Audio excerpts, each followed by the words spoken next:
क्या हो अगर पृथ्वी स्वयं हमें चेतावनी भेजे? क्या हो अगर उसके हृदय में कोई रहस्य छिपा हो?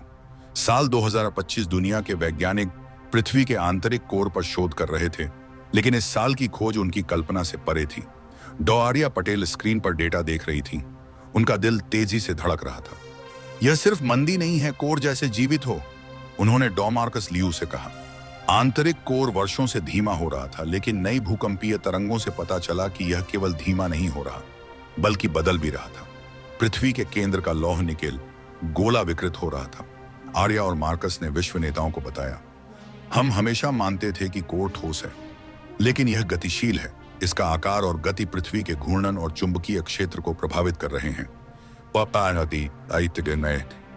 दुनिया ने सांसें थाम ली। कोर की गतिविधि से पृथ्वी के दिन की लंबाई प्रभावित हो रही थी।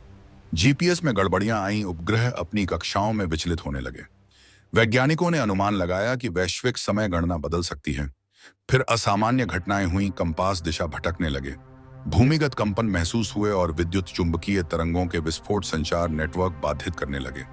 कुछ ने इसे प्राकृतिक प्रक्रिया कहा, कुछ ने छिपी ऊर्जा या प्राचीन शक्ति के जागरण की आशंका जताई। आर्या और मार्कस समाधान खोज रहे थे।